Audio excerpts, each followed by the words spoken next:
Hello, sweet creatures. I'm Claire. I'm Galaxy Coop all over the internet, and today I wanted to look inside some vintage art books, as in instructional books. Me and my partner, we both collect vintage books. It's one of our favorite hobbies out of our many hobbies. But I have a few really cool art books. So we're going to start with the newest one, and we're going to move to the oldest one in out of these three. I have some others that are kind of vintage but not as old as these, so let's get right into it. Okay, I'm gonna be struggling to get these in frame, just by limitations of my space, but I will try. Okay, so I'm definitely going to struggle with the big red one to get into frame, but I was able to get this one into frame. This is just a piece of glass that I have for starting my Posca markers on and keeping my table from getting wet from my watercolor jars. So, watercolors! I found this at a art supplies slash like artist market store, and I thought that the illustrations inside were really cool.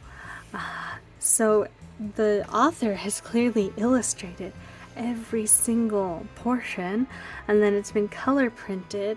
Let me see if I can find the date in here. I believe, now I collect vintage books, so take it with a grain of salt. I'm not a professional, but based on the font, based on the styling, this could be from the, I would say, 50s to the 70s. That is just a guesstimation. But it's all about painting watercolor florals. And it starts with a traditional primary palette. And it gives you some like good paint color options. You have examples of sketching turning into painting, and not everything is in color, but I just adore the illustrations in this. How cool are these illustrations? And this is just like a beginner's guide to watercolor painting. There's even a guide on composition for a still life. The handwritten notes from the author. I mean, it's like I have someone's sketchbook. It feels so special, so much more special than it is. I mean, it was $1 when it was printed. I am positive I paid more than that. But these paintings next to their thumbnail sketches, just gorgeous. And the printing on this vintage paper, the way it's faded, I just love the way old things look and feel and smell, and you could get so much inspiration from this even if you weren't following every tutorial. You could, use this. I think this would be a great refresher book if you're good at reading cursive. That's a dying art. I am not as good at reading cursive as I would like to be. And it even has some like guides to drawing portraiture and faces. Oh, look at her. You can't tell me that's watercolor, right?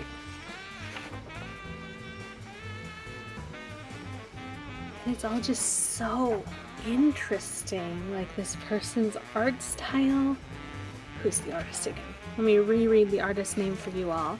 And if I do some research after I film this and have more information, I will add some B-roll to talk over to tell you about it. So this is Walter T. Foster, Guide to Watercolor Painting. And wouldn't these be gorgeous prints? My shawl. It is very cold here. So if you see my shawl come into frame or my gloves, that's why. And oh, these southwestern scenes. I grew up in Arizona, so a lot of southwestern art. And there's always this pastel glowy quality when people paint the Southwest, which I think is pretty accurate. It's really beautiful in Arizona. If you've never been, you should visit. And the little drawing of the pencil, like, yes, you did use an HB pencil. Look at this beautiful flower. How dynamic the leaves are. And seascapes? This book has everything. Architectural, clouds.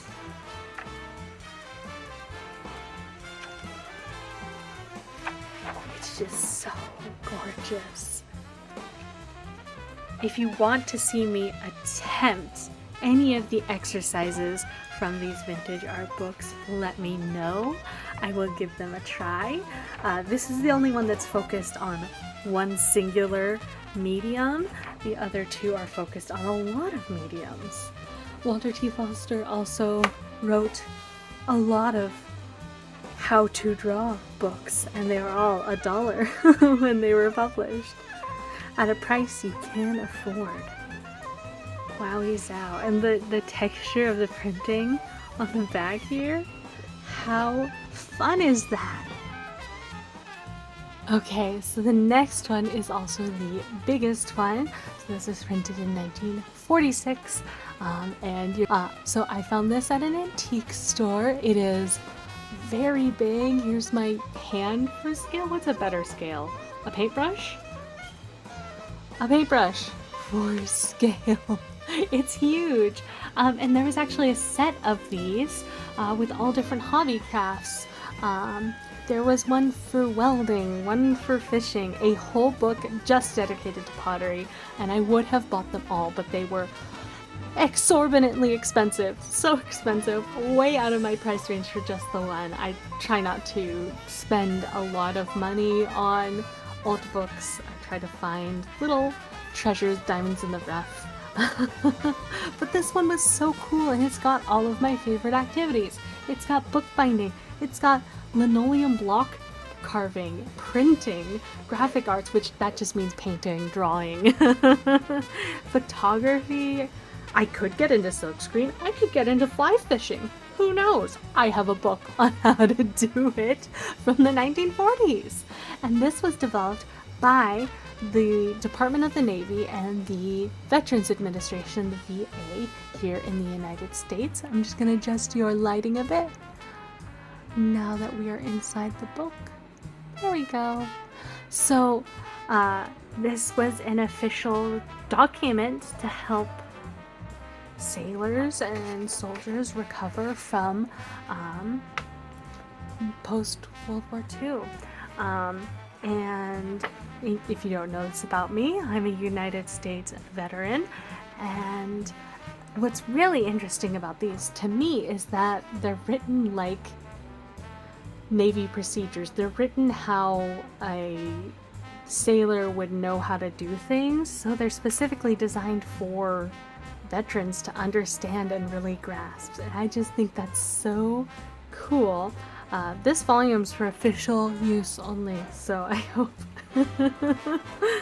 It was made by the Welfare Activity Bureau, and it just jumps right into it because this is not the first book in the set.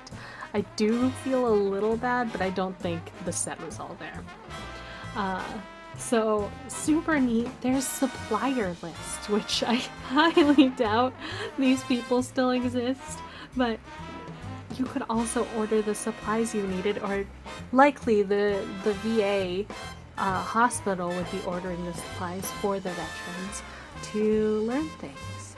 And some of the hobbies are listed as good for a craft and a valuable trade. Bookbinding was listed as a valuable trade for service members to get into. Linoleum block printing. Here's a simple, versatile process, and I'll just read a bit. With the advent of linoleum in modern culture, a new material was discovered for making prints. Due to the nature of the medium, the fine effects of etching and woodcuts could not be obtained. This was not a drawback, however. The character of linoleum offered a bolder, freer medium for the artist's expression. Linoleum prints can now be found in the files of most art museums. And isn't that interesting? And these pages go through the basics of each process. So how to apply pressure, selecting your photograph, and it goes step by step on what you should do.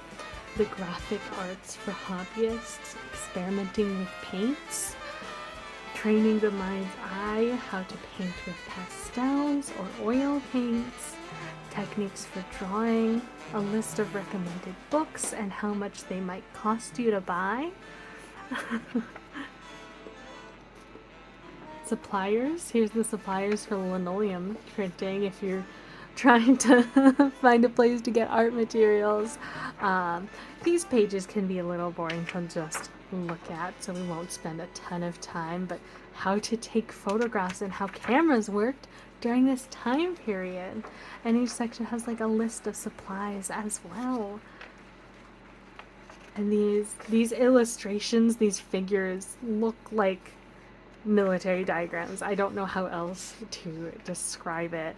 Obviously, I'm not sharing any military secrets here.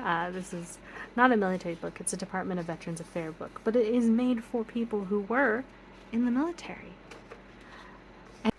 So now we're on to the section I find really cool, and there's these posters that would have been able to be remade, printed, put up. Maybe they had to repaint them themselves. I have no idea. But to advertise these welfare activities as they're listed at the bottom. Hobbycraft welfare activities, graphic arts. Do silkscreen printing as a hobby. I love this linoleum block. Knock off as many as the US Mint. I'm sure that was meant to be funny. Printing a hobby with the future, and I love the old graphic design and all these vintage fonts in here. If you collect vintage books, you start to recognize what fonts were kind of used in what eras, and some like differences to be able to tell where a book is from. Bookbinding, a fascinating hobby with a big bookbinding press. The fly fishing hobby. that one's a little silly.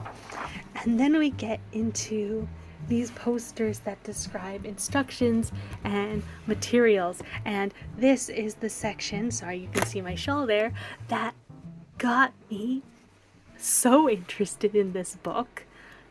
How cool is this?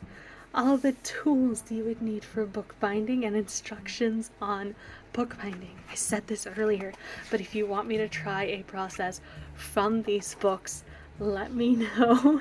With this one, I could try to do the process exactly how they lay out. Photo engraving, how to tie flies. Linoleum block printing can't be that different. Oh, they have a press. I don't have a press. Materials for linoleum block printing, and instructions on printing with presses and different types of presses for like printing like a newspaper. Back when we still used like letter presses. Tools for that.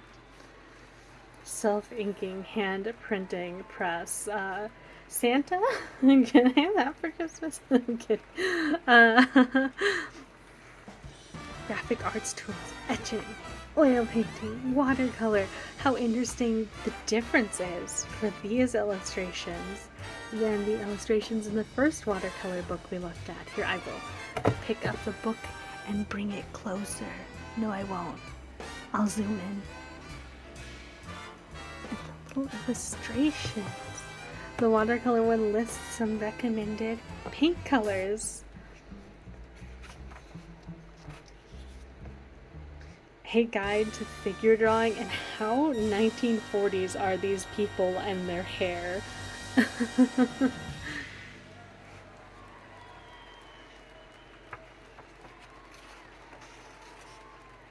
Silk screening instructions. The photographing instructions.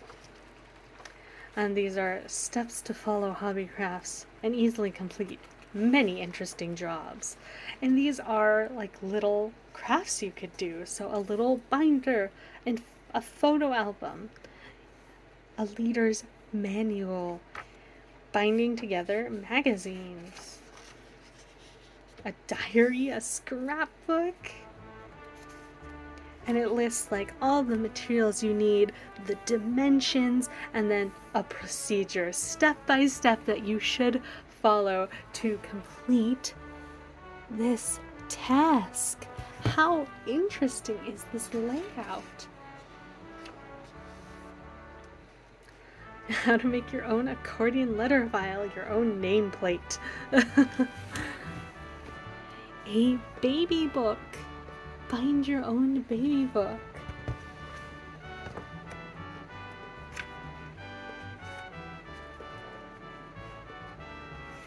And like a lot of these things are probably not super accessible anymore. Like I definitely couldn't process zinc plating. I also don't have fly fishing tools or supplies.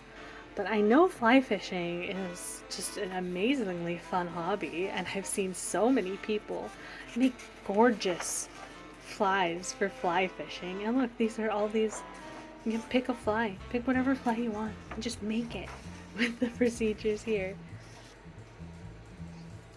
I don't know anything about fishing. I'm not gonna lie to you. But look, block printing.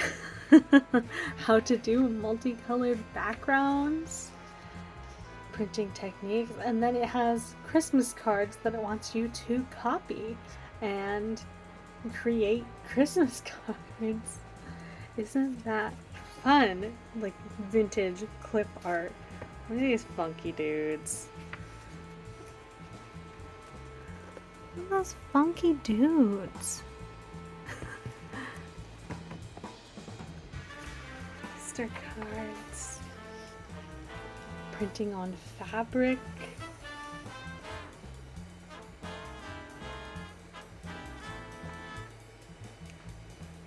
how to fold your paper, spoiling allowance.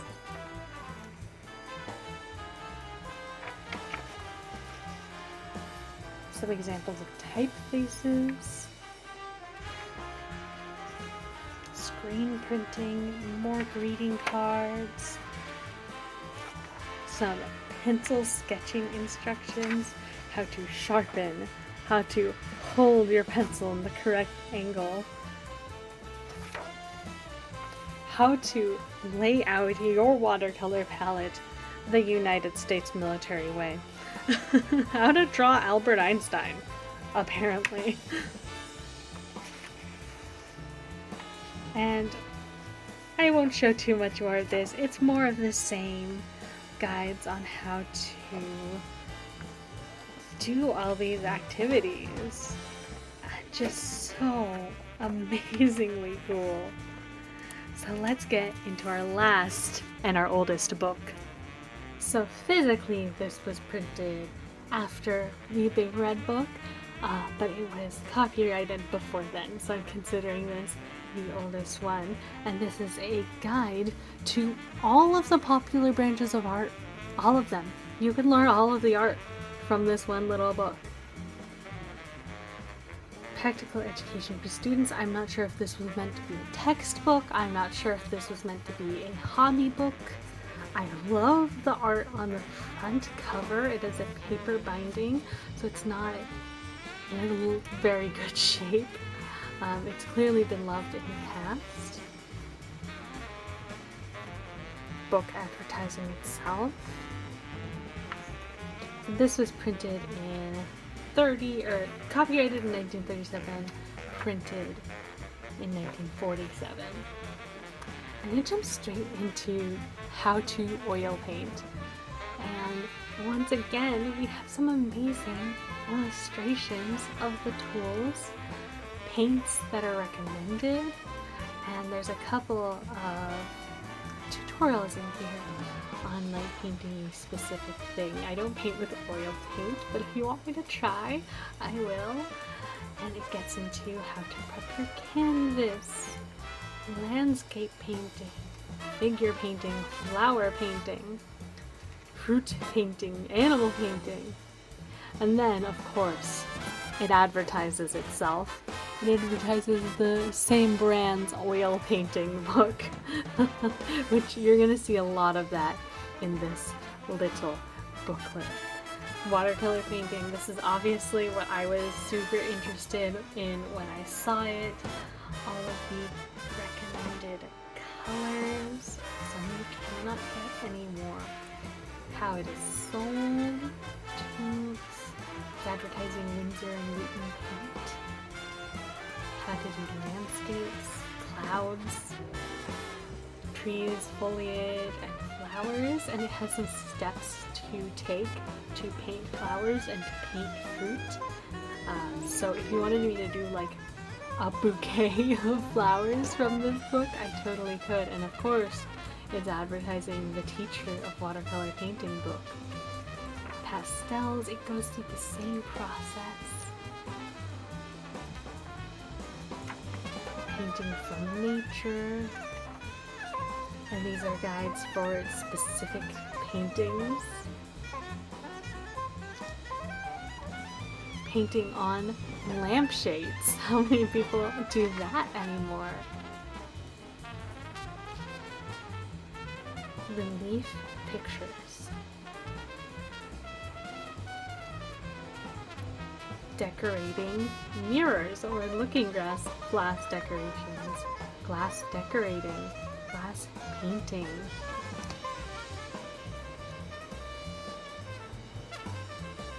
Painting with wax crayons. Paper mache. Using pen and ink. Chalk talk with crazy stunts.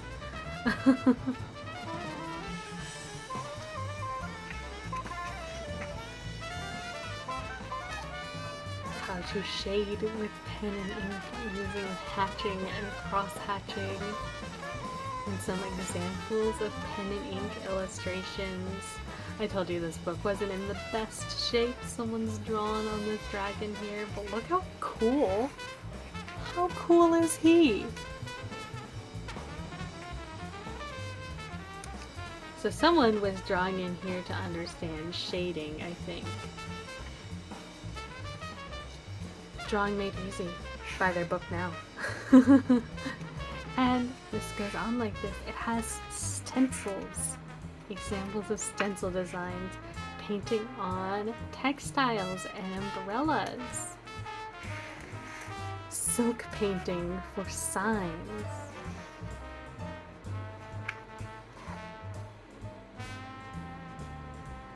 Window sign painting. Some styles of fonts for card writers. So I'm guessing that's a lettering work. Card writing. And this book just goes into so many different things. Dry point etching, China painting, how to clean your oiled brushes, making greeting cards, how to sell your artwork, creating modeling sculptures or molds, linoleum cutting and printing. There's also a guide to that in here, even though it was fairly new at the time. With some descriptions of the tips and linoleum carving tools. Creating marble vases, paper eggs, and show card, China engraving, dry point etching.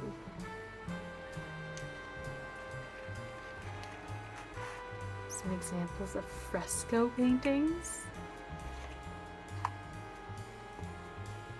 picture painting, cement decorations, relief ink, making your painting matte. Like this just goes over everything. And a list of all of the books you can buy by them. If you have any of the books by the same company, that would be super cool if you did. Let me know. I just think this is so neat, and it has like an index. This is all of the different art types that are in here. Gelatin casting, graffito, abstract art in general, I guess. Vintage art books are so cool. So, if you want to see me try one of these tutorials, or I have another art book that's not vintage, but it was first printed in the 1800s. There are some tutorials in there that I could follow as well. Let me know what you think of these vintage art books. Thank you so much for watching. If you could like and subscribe, that really helps me a ton. I try to post every other week. I'm Galaxy Coop all over the internet if you're looking for me elsewhere, and I hope to see you all again soon. Bye!